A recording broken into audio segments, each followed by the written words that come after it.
नमस्कार सम्पूर्ण भाइ बहिनीहरूलाई आजको कक्षामा हार्दिक स्वागत गर्दछु।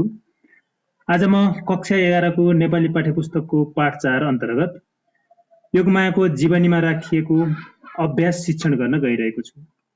यस क्रममा अभ्यासमा राखिएका सम्पूर्ण प्रश्नहरूको उत्तर लिखित रूपमा नै प्रस्तुत गर्नेछु। लागौं अब अभ्यासको छलफलतर्फ। अभ्यासमा प्रश्न नम्बर 1 मा दिएका शब्द र अर्थबीच जोडा मिलाउनुस् भनेको छ। यसमा शब्द अनि अर्थ। कमा जल समाधि। जल समाधिको अर्थ हो पानीमा डुबेर गरिने प्राण त्याग।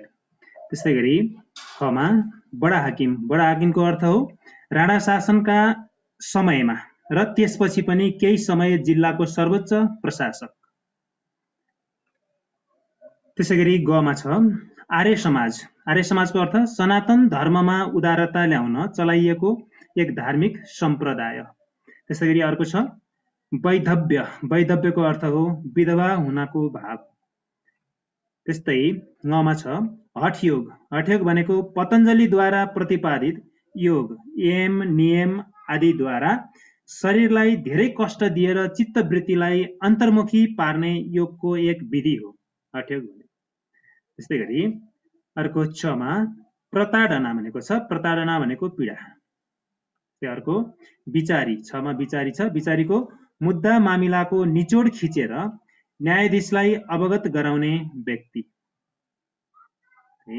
जमा छ पञ्चाग्नि। पञ्चाग्नि भनेको वरिपरि 5 किसिमका अग्नि बालेर गरिने तपस्यालाई पञ्चाग्नि भनिन्छ।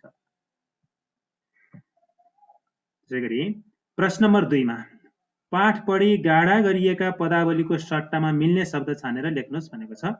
कमा सन्यास धर्म ग्रहण गरेको व्यक्ति गाढा अक्षरमा छ, जसको अर्थ हुन्छ सन्यासी।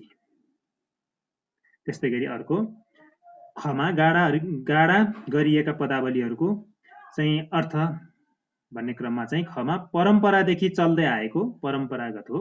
त्यसै गरी गमा शास्त्रीय विषयमा तर्क वितर्क शास्त्रार्थ हो। त्यस्तै घमा अग्निमा पसेर गरिने प्राण त्याग अग्नि समाधि हो। त्यस्तै प्रश्न नम्बर 3 मा दिएका शब्द प्रयोग गरी वाक्य बनाउनुहोस् भनेको छ। यसमा क नम्बरमा सोसिकाई। योगमायाले सोसिकाईबाट नै आफ्नो ज्ञानको क्षितिजलाई फराकिलो बनाए। सही। अर्को खमा विद्रोह। समाजमा व्याप्त पुरातन संस्कृतिको परिष्कार गर्न विद्रोहको आवश्यकता पर्दछ।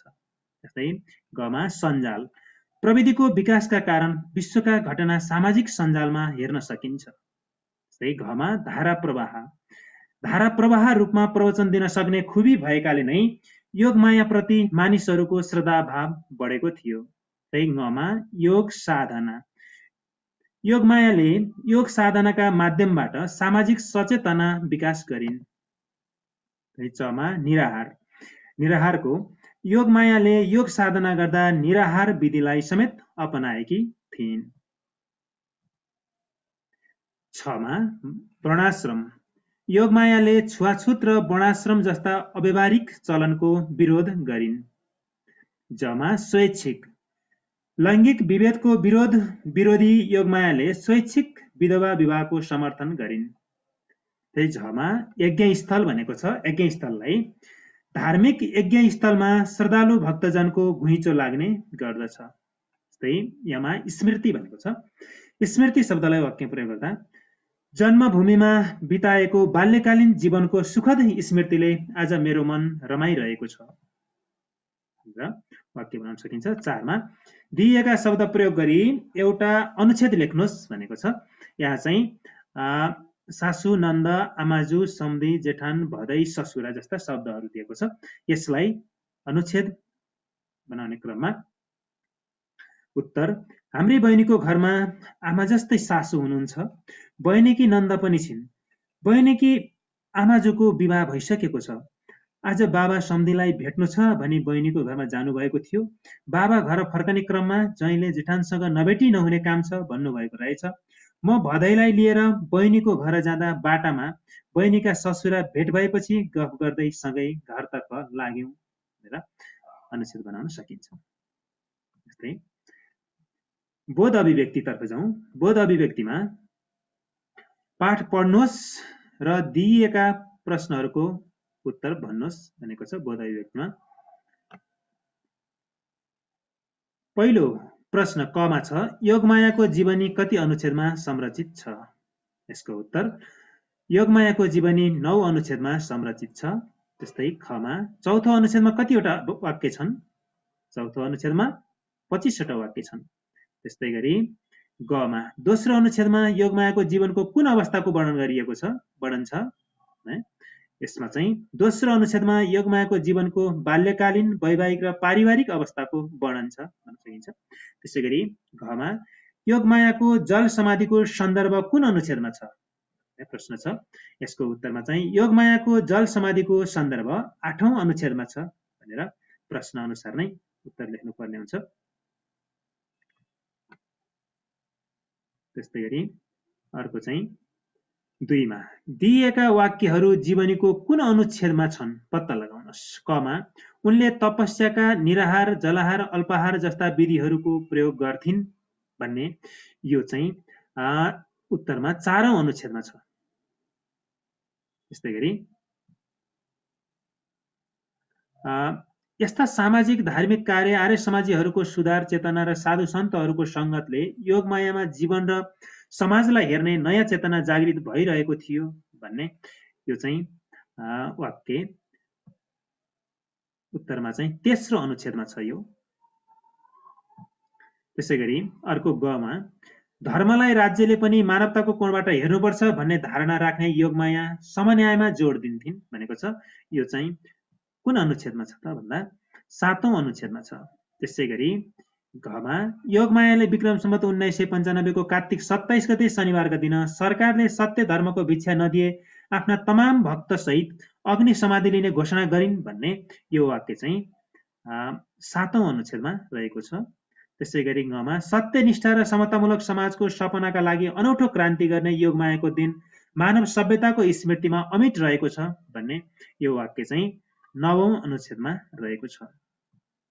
त्यसै गरी प्रश्न नम्बर 3 मा बोध अभिव्यक्तिको प्रश्न नम्बर 3 मा दिएका मितिमा योगमायाको जीवनीसँग सम्बन्धित कुन कुन घटना भएका हुन् भन्नुहोस् भनेको छ। यसमा हेरौं कमा विक्रम सम्वत 1924 हो, 25 भनेको छ तर 1924 विक्रम सम्वत 1924 मा योगमायाको जन्म भएको हो। त्यस्तै अर्को विक्रम सम्वत 1973 मा योगमाया आसामबाट जन्मथलो भोजपुरको मजुवा बेसीमा फर्किएकी हुन्। त्यस्तै गमा विक्रम सम्वत 1982 सालमा दास प्रथा अन्त्यको घोषणाले योगमाया खुसी भएकी हुन्। त्यस्तै गरी गमा विक्रम सम्वत 1988 सालमा अरुण नदीमा आएको बाढीले उफ्नुली टारको योगमायाको कुटी बगाएको थियो। त्यसै गरी गमा विक्रम सम्वत 1992 सालमा योगमायाले खाम्पालुङ हिमाल पार गरी तपस्या गरेकी हुन्। त्यस्तै अर्को चमा विक्रम सम्वत 1993 सालमा योगमायाले जुद्ध शमशेरलाई भेटी सत्य धर्मको भिक्षाको आश्वासन पूरा गर्न माग गरेकी हुन्। त्यस्तै छमा विक्रम सम्वत 1995 सालमा योगमायाले सरकारले सत्य धर्मको भिक्षा नदिए अग्नि समाधि लिने घोषणा गरेकी हुन्। त्यस्तै जमा विक्रम सम्वत 1997 सालमा योगमायाले भोजपुरको उच्च पहाडी क्षेत्रको थुम्कोमा 23 दिनसम्म तपस्या गरेकी हुन्। त्यसै गरी झमा विक्रम सम्वत 1998 सालमा योगमायाले 68 जना परम भक्तजन सहित अरुण नदीमा जल समाधि लिएकी हुन्। त्यस्तै गरी प्रश्न नम्बर 4 मा जीवनीका आधारमा घटनाक्रम मिलाएर लेख्नुहोस् भनेको छ। यहाँ चाहिँ जीवनीका आधारमा यहाँ दिएका घटनाक्रमहरू हेर्दा सबैभन्दा पहिले विधवा हुनु भन्ने आउँछ, विधवा हुनु झको पहिला आउँछ। अनि त्यसै गरी चाहिँ यो पुनर्विवाह गर्नु भनेको छ। यो पुनर्विवाहको सन्दर्भमा चाहिँ यो भागेर माइती जानु अनि त्यस पछाडि बल्ल चाहिँ भागेर माइती जानु, माइतीबाट चाहिँ आसाम जानु, आसामबाट चाहिँ बल्ल पुनर्विवाह गरेकी हुन् उनले, त्यो पहिला नै राखेको छ। त्यसैले मैले त्यहाँ चाहिँ कोष्टकमा नमिल्ने भएर कोष्टकमा राखेको छु। त्यस पछाडि चाहिँ भागेर माइती जानु अनि त्यसपछि आसाम जानु अनि आसाममा गएर पुनर्विवाह गर्नु, पुनर्विवाह पछाडि फेरि चाहिँ अनि बल्ल चाहिँ के भन्छ भने घको चाहिँ आसामबाट फर्किनु हो। त्यसै गरी गमा चाहिँ आर्य समाजी हुनु आउँछ। त्यस पछाडिको घटनाक्रम आर्य समाजी हुनु हो गको। अनि चको दीक्षा लिई सन्यासी बन्नु हो। त्यसै गरी चाहिँ त्यस पछाडि चाहिँ यहाँको उफ्रौली टारमा कुटी बनाउनु हो। अनि त्यसैगरी जमा चाहिँ निराहार अल्पाहार र जलाहार भएर तपस्या गर्नु, त्यसपछि कथाक्रममा चाहिँ यो घटना आउँछ, चको आउँछ। त्यस पछाडि ज पछाडि छको आउँछ, दास प्रथा सती प्रथाका विरुद्ध आवाज दिनु भन्ने आउँछ छको। त्यस छ पछाडि कको आउँछ, अग्नि समाधिको घोषणा तर असफल भन्ने घटना आउँछ। त्यसपछि खको आउँछ, जल समाधिको तयारी र सफलता भन्ने घटना आउँछ।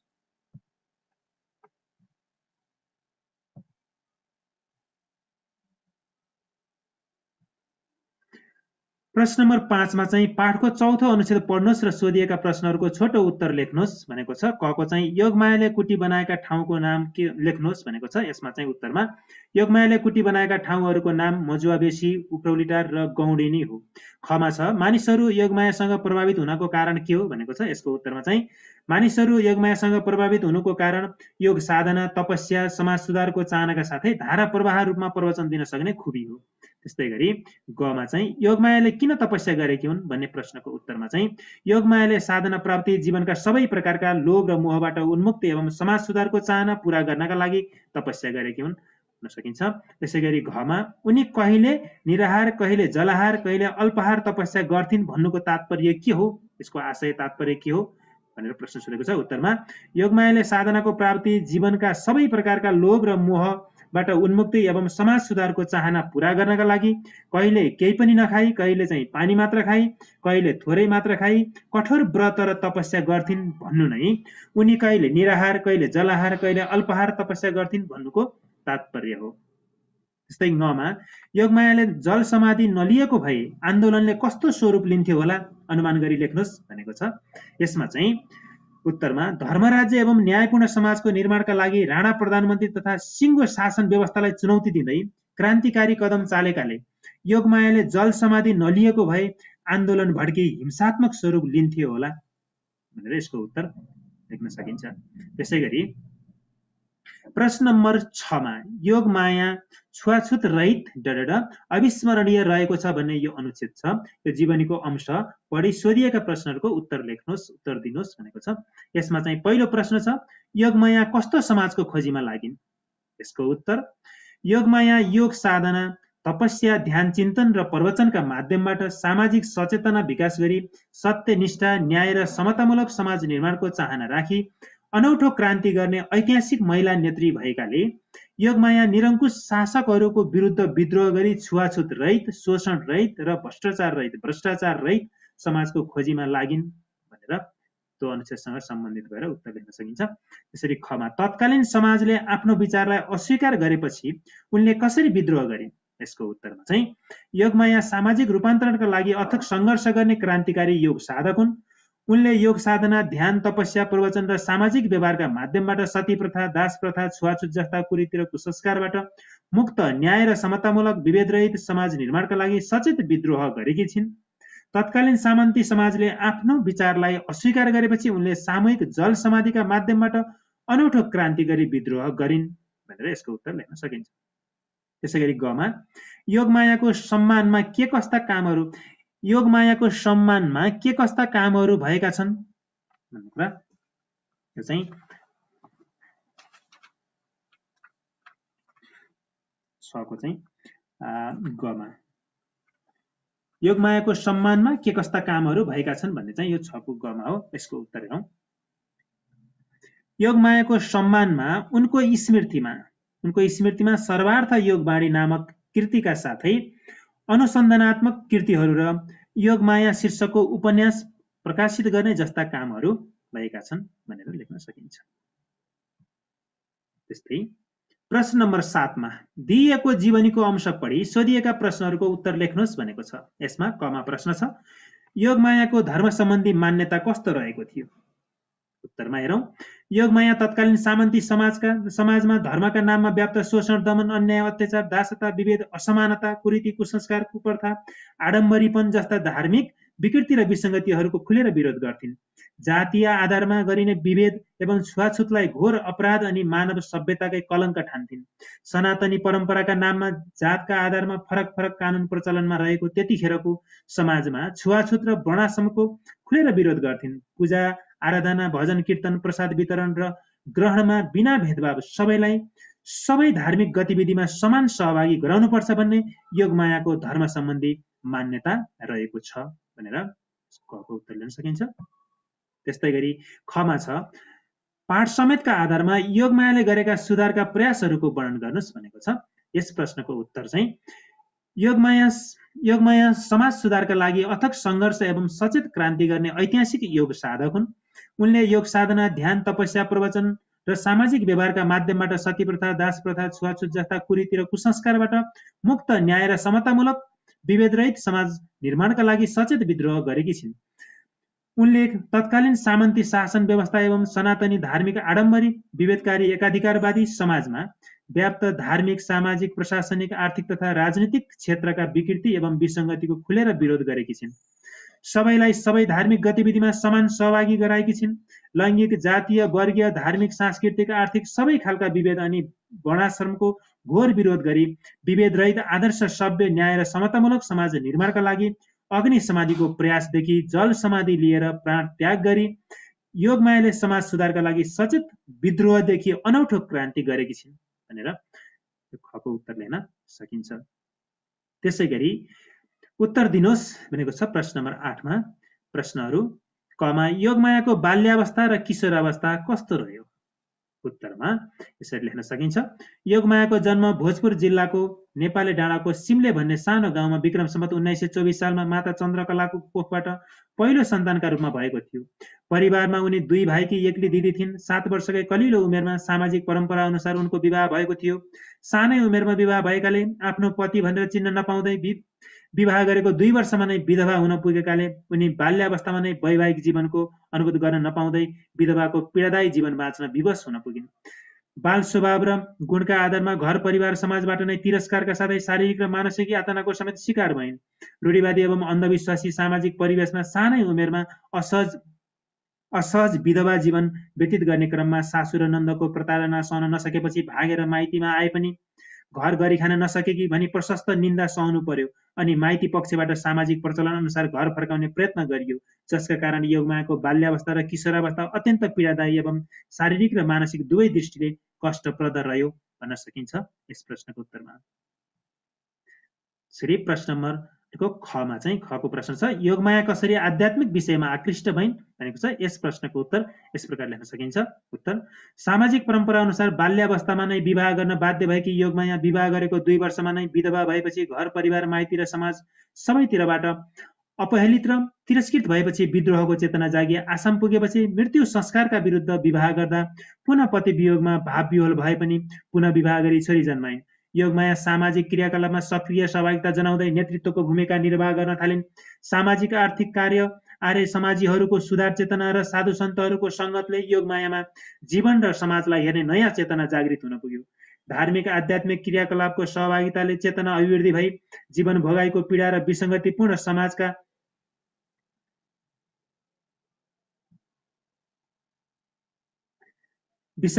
समाजका कारण आर्थिक सामाजिक मोहबाट मुक्त हुँदै गएकाले वैराग्य चेत जागी तपस्या गर्ने योजना बनाइन्। आसाममा सिकेको ज्ञान र अनुभवलाई पूजा, पुराण, चौतारीमा प्रयोग गर्नुका साथै समाजमा पुरुषहरूसँग शास्त्रार्थ बहस गर्न थालिन्। महाप्रभु अभयानन्दसँग दीक्षा लिएर सन्यासी बनी पूर्ण रूपमा आध्यात्मिक विषयमा आकृष्ट भइन् भनेर यसको उत्तर लेख्न सकिन्छ। त्यस्तै गरी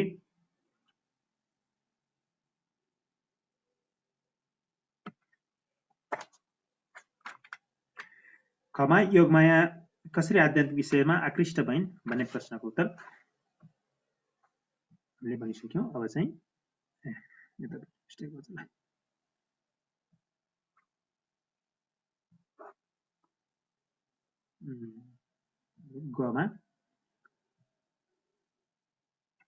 गमा योगमायाको साधना र तपस्याका बारेमा उल्लेख गर्नुहोस् भनेको छ। योगमायाको साधना र तपस्याको बारेमा उल्लेख गर्नुहोस् भनेछ। यसको उत्तर हेरौँ। योगमायामा बाल्यकालदेखिका आफ्ना भोगाई, आफू बाँचेको समाजका विसङ्गतिका कारण आर्थिक सामाजिक सञ्जालबाट मुक्त भई वैराग्य चेतनाको बीजारोपण भएकाले वैराग्य चेतलाई सार्थकता प्रदान गर्न नै योग साधना र तपस्या गर्ने योजना बनाएकी हुन्। तपस्याका लागि आफ्नै जन्मथलो उपयुक्त ठानी मजुवा बेसीमा पुगेकी हुन्। उनी त्यहाँ सामाजिक पूजा, पुराण र चौतारीमा ज्ञान र अनुभवलाई प्रयोग गरी पण्डितसँग शास्त्रास्त्र गर्ने शास्त्रार्थ गर्ने पुरुषहरूसँग बहस गर्ने गर्थिन्। यसै क्रममा महाप्रभु अभयानन्दसँग दीक्षा लिई सन्यासी बनी कुटी बनाएर एक्लै बसी योग साधना गर्न थालिन्। उनको धारा प्रवाह प्रवचन योग साधना र तपस्याबाट प्रभावित भई भक्तजनहरूको घुइँचो लाग्दथ्यो। उनले निराहार जलाहार अल्पाहार जस्ता तपस्याका विधिहरू अपनाउँथिन्। कैयौँ दिन अरुण नदीमा आधा शरीर डुबाएर बस्थिन् त कहिले गर्मी याममा पञ्चाग्नि ताप्थिन्। विक्रम सम्वत 1992 सालमा खम्पालुङ हिमाल पार गरेर तपस्या गरिन्। विक्रम सम्वत 1997 सालमा भोजपुरकै उच्च पहाडी क्षेत्रको उथुम्कोमा 23 दिनसम्म तपस्या गरिन्। यसरी योगमायाले कठोर योग साधना र तपस्या गर्नुको उद्देश्य साधना प्राप्ति, मोहबाट उन्मुक्ति र समाज सुधार गर्नु नै उनको चाहना थियो भनेर यसको प्रश्न नम्बर ग को उत्तर लेख्न सकिन्छ।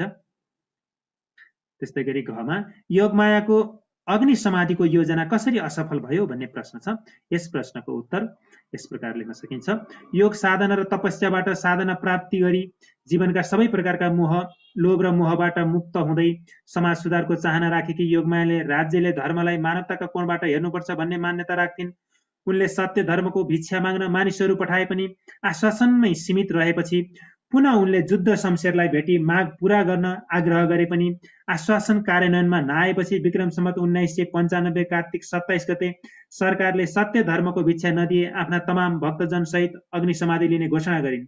अग्नि समाधिका लागि सम्पूर्ण तयारी पूरा भई 240 जना भक्तजनले स्वेच्छाले नाम लेखाए। तर अग्नि समाधिको एक दिन पहिले नै धनकुटाबाट खटी आएको र भोजपुरबाट खटी गएको ठूलो फौजले घेरा हाली अग्नि समाधि प्रतिबन्ध लगाई 11 जनालाई धनकुटाको जेल चलान गर्यो भने योगमाया र उनका महिला भक्तजनहरूलाई भोजपुरको पार्टीमा केही दिन बन्दी बनाएकाले योगमायाको अग्नि समाधिको योजना असफल भयो। नेपालको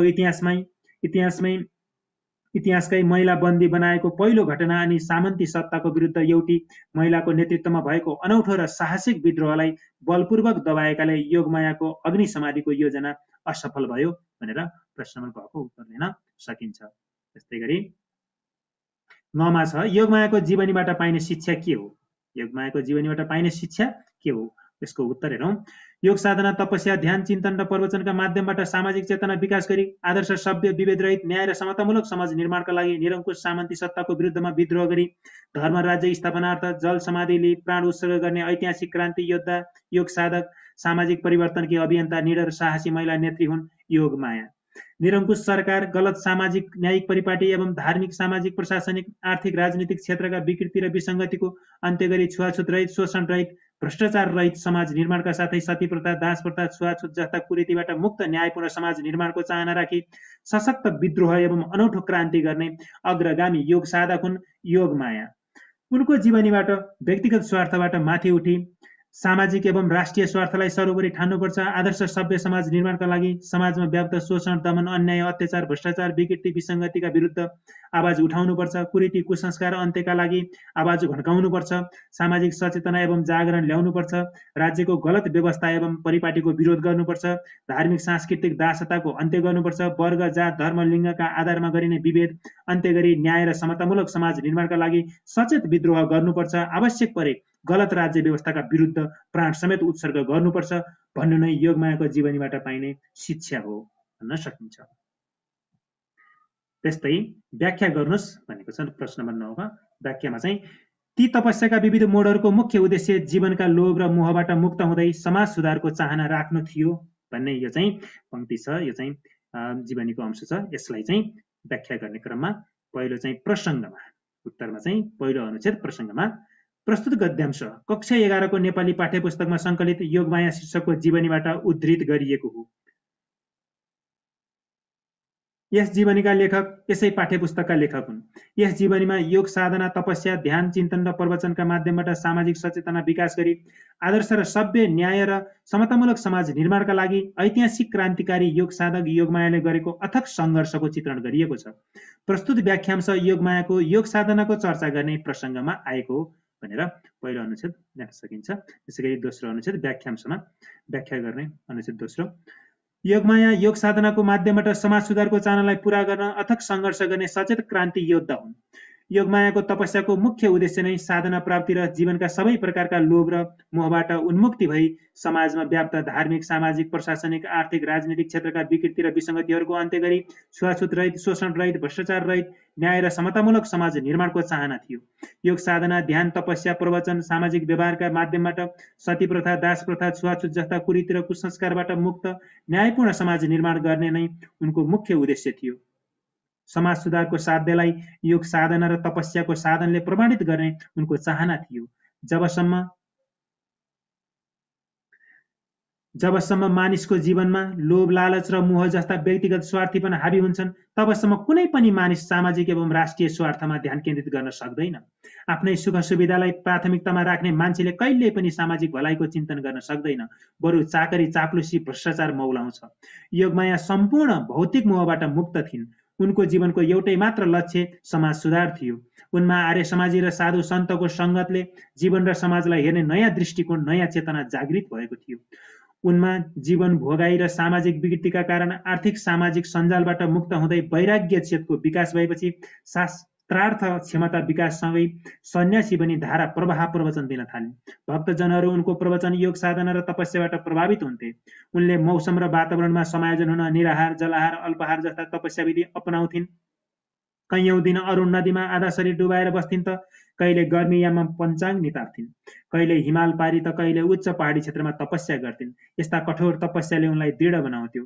यस्ता कठोर तपस्याको उद्देश्य नै व्यक्तिगत जीवनबाट माथि उठी लोभ, लालच, मोह, सुख सुविधा आदिबाट मुक्त भई सामाजिक असमानताका विरुद्ध विद्रोह गरी न्याय र समतामूलक समाज निर्माण गरी समाज सुधार गर्नु नै थियो।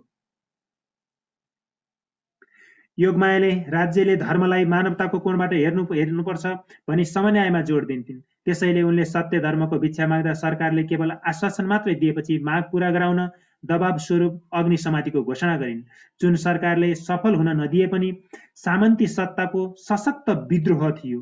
उनमा वैराग्य सहित विद्रोह बढ्न थालेपछि सरकारलाई चुनौती दिँदै धर्म राज्य स्थापनाका लागि अरुण नदीमा जल समाधि लिइन्। अब निचोडमा निष्कर्ष अन्तिममा यसरी योगमायाले आफ्नो समाज सुधारको चाहनालाई मूर्त रूप दिन जीवनमा लोभ र मोहबाट मुक्त भई कठोर भन्दा कठोर तपस्याका विभिन्न मोडहरूलाई अँगाल्दै विद्रोह गरिन्। अन्ततः जल समाधि जस्तो अनौठो क्रान्तिकारी शैलीलाई अँगाली सामन्ती सत्ताको विरुद्धमा विद्रोह गरी अरुण नदीमै आफूलाई समर्पित गरिन्। यसबाट व्यक्तिगत स्वार्थबाट माथि उठी राष्ट्रिय स्वार्थलाई सर्वोपरि ठान्नुपर्छ भन्ने सन्देश पाइन्छ।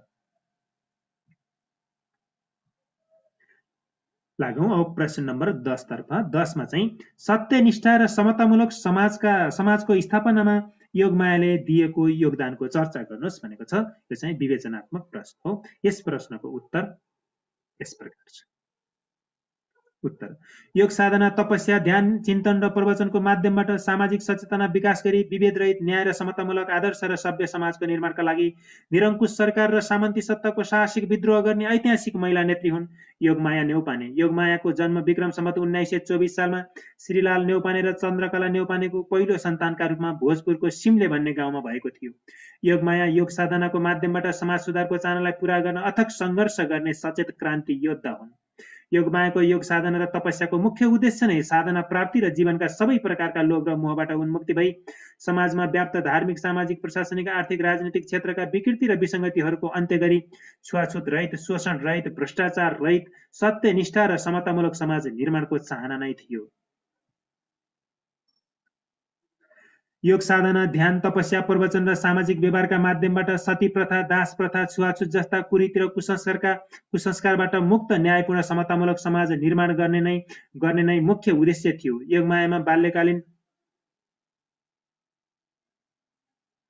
योगमायामा बाल्यकालदेखिका आफ्ना भोगाई र आफू बाँचेको समयका विसङ्गतिका कारण आर्थिक सामाजिक सञ्जालबाट मुक्त भई वैराग्य चेतनाको बीजारोपण भएकाले योग साधना र तपस्या गर्ने योजना बनाइन्। सामाजिक पूजा, पुराण र चौतारीमा ज्ञान र अनुभवलाई प्रयोग गरी पण्डितसँग शास्त्रार्थ गर्ने, पुरुषहरूसँग बहस गर्ने क्रममा नै उनले महाप्रभु अभयानन्दसँग दीक्षा लिई सन्यासी बनी कुटी बनाएर एक्लै बसी योग साधना गर्न थालिन्। उनले निराहार, जलाहार, अल्पाहार जस्ता तपस्याका विभिन्न विधिहरू अपनाउँथिन्। कैयौं दिन अरू नदीमा आधा शरीर डुबाएर बस्थिन् त कहिले गर्मीयाममा पञ्चाग्नि ताप्ने, खाम्पालुङ हिमाल पार गरेर तपस्या गर्ने, उच्च पहाडी क्षेत्रको तुम्कोमा बसी तपस्या गर्ने जस्ता योगमायाले कठोर योग साधना र तपस्या गर्नुको मुख्य उद्देश्य साधना प्राप्ति, मोहबाट उन्मुक्ति र समाज सुधार गरी सत्यनिष्ठा र न्यायमूलक समाज निर्माण गर्नु नै थियो। योगमाया सामाजिक चेतना सलबलाएकै कारण सन्यासी जीवन सुरु गरेपछि समाजमा व्याप्त विकृति विसङ्गतिको विरोध गर्न थालिन्। जातीय विभेद एवं वर्णाश्रमको खुलेर विरोध गरिन्। उनले धार्मिक सांस्कृतिक कार्यहरूमा कथित दलित एवं गैर दलित सबैलाई बिना भेदभाव संलग्न हुने वातावरण बनाएकाले कथित सनातनीहरूले भने उनको आलोचना गर्थे। उनी लैङ्गिक विभेदको कट्टर विरोधी भएकाले बालविवाह, सती प्रथा, दास प्रथाको घोर विरोधी थिइन्, तर स्वैच्छिक विवाहको समर्थन गर्थिन्। चन्द्र शमशेरको विक्रम सम्वत 1982 मा दास प्रथाको अन्त्य भएको घोषणालाई खुलेर प्रशंसा गरे पनि हुने खानेले हुँदा खानेको ढाड सेक्ने तत्कालीन विभेदकारी गलत न्यायिक परिपाटीको घोर निन्दा एवं खुलेर विरोध गर्थिन्। मानवहित नै धर्म भएकाले धर्मलाई मानवताको पक्षबाट हेरिनुपर्छ भन्ने मान्यता राख्ने योगमायाले समन्यायमा जोड दिन तत्कालीन शासकहरूसँग आग्रह गरी सत्य धर्मको भिक्षा यानि कि विभेद रहित समन्यायिक प्रणाली सुनिश्चितताको मागपत्र सत्य धर्मको भिक्षा माग्न मानिसहरू पठाए पनि आश्वासनमा सीमित रहेकाले उनी निराशतालाई शक्तिमा बदली काठमाडौँ गएर जुद्ध शमशेरलाई भेटी आश्वासन पूरा गर्न आग्रह गरे पनि कार्यान्वयन नभएपछि उनी विद्रोही बनिन्। विक्रम सम्वत 1995 को कार्तिक 27 गते सरकारले सत्य धर्मको भिक्षा नदिए आफ्ना तमाम भक्त सहित अग्नि समाधि लिने घोषणा गरिन्। अग्नि समाधिका लागि पूर्ण तयारी भई 240 जना भक्तजनले स्वैच्छिक नाम लेखाए, तर उनको योजना सरकारले प्रतिबन्ध लगाई असफल बनाइदियो।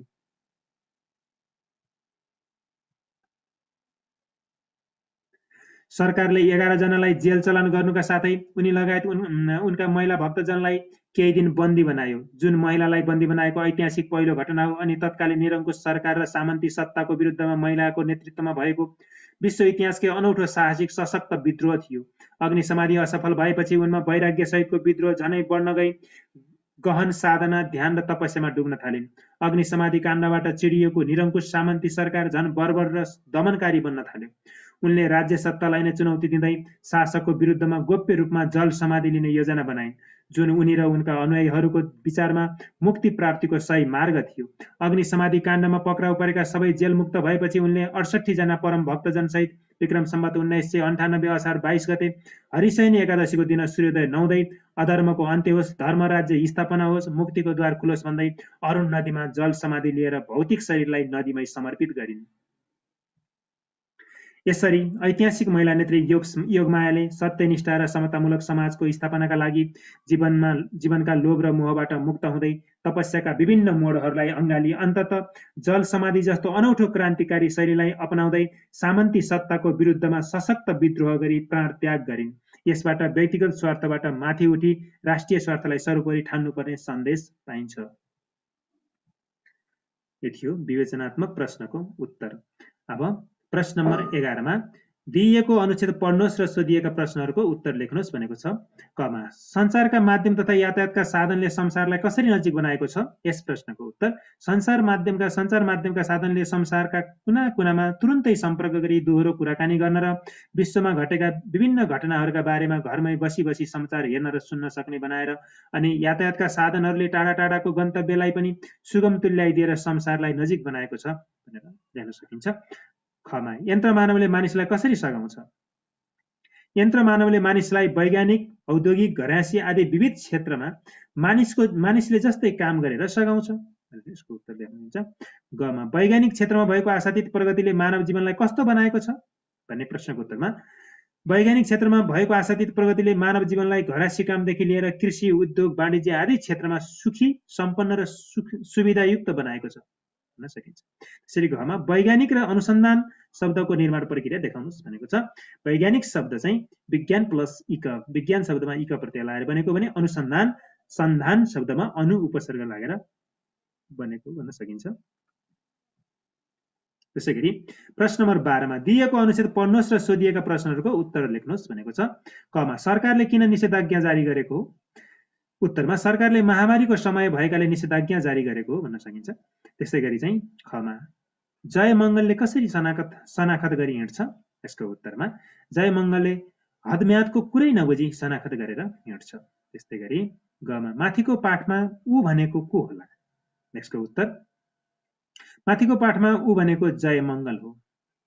त्यस्तै गरी घमा शब्दकोशको सहायता लिई माथिका पाठमा आएका गाडा शब्दको अर्थ लेख्नुहोस् भनेको छ। निषेधाज्ञा कुनै सङ्कटको स्थितिमा माल सामानको आयात निर्यात वा परिवहनमा प्रतिबन्ध लगाइने सरकारी आदेश हो निषेधाज्ञा। त्यस्तै गरी अर्को छ इजलास मुद्दा मामिलाको काम गर्ने व्यक्ति काम गर्ने न्यायिक निकाय अथवा अदालत न्यायालय अथवा कचहरी भन्न सकिन्छ। इजलास भनेको मुद्दा मामिलाको काम गर्ने न्यायिक निकाय अदालत न्यायालय कचहरी। त्यस्तै गरी अर्को चाहिँ कायलनामा भनेको छ। कायलनामा भनेको अपराध कसुर वा गल्ती स्वीकार गरी लेखिएको कागज।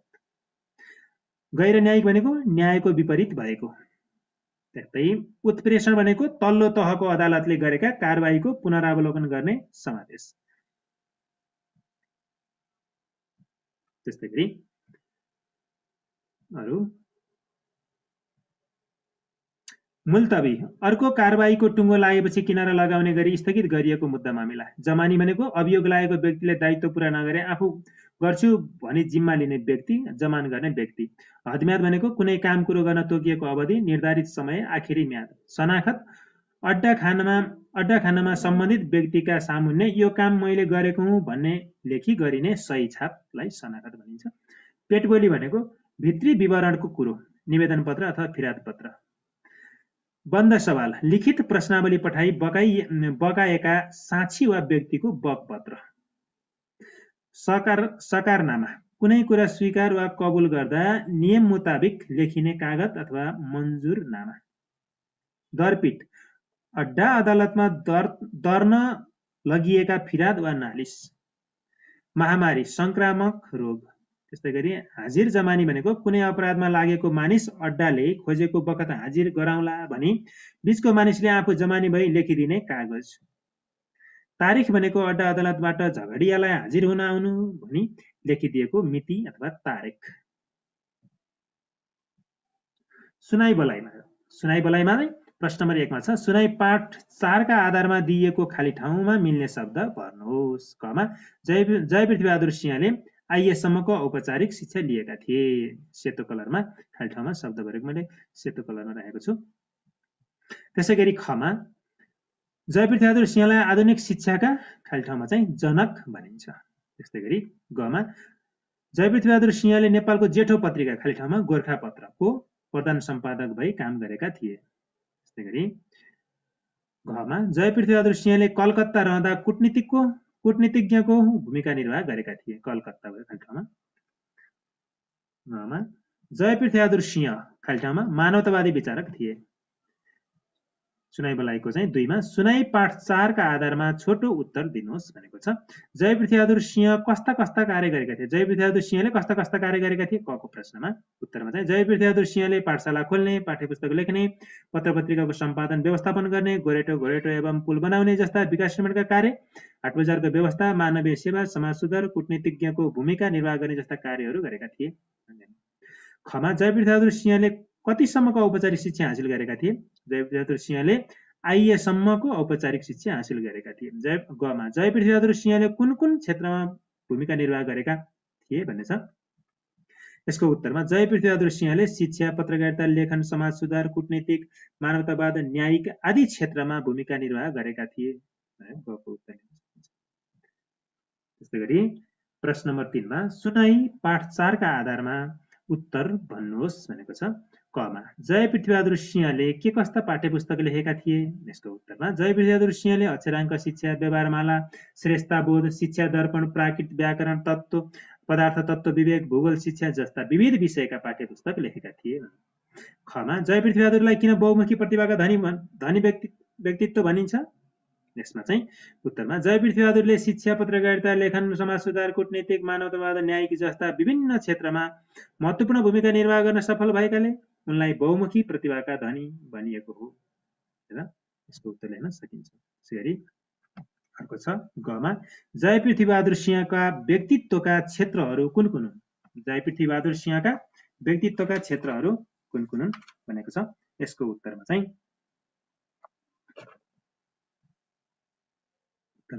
जय पृथ्वीबहादुर सिंहका व्यक्तित्वका क्षेत्रहरू शिक्षा, पत्रकारिता, लेखन, समाज सुधार, कूटनीतिक, मानवतावाद र न्यायिक क्षेत्रहरू आदि हुन्।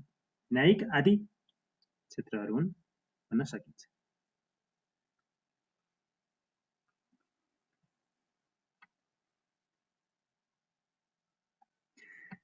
धन्यवाद भाइ बहिनीहरू, तपाईहरुलाई आजको कक्षा के कस्तो लाग्यो? अवश्य पनि आजको कक्षाको यस भिडियोले तपाईहरुको पढाइमा थप सहयोग पुग्नेछ भन्ने मैले अपेक्षा गरेको छु।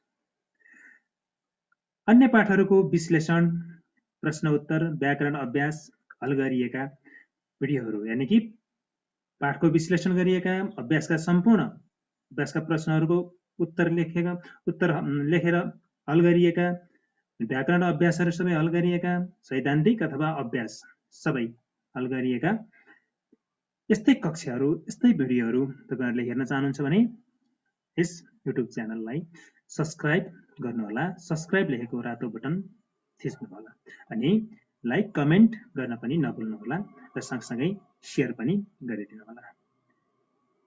धन्यवाद।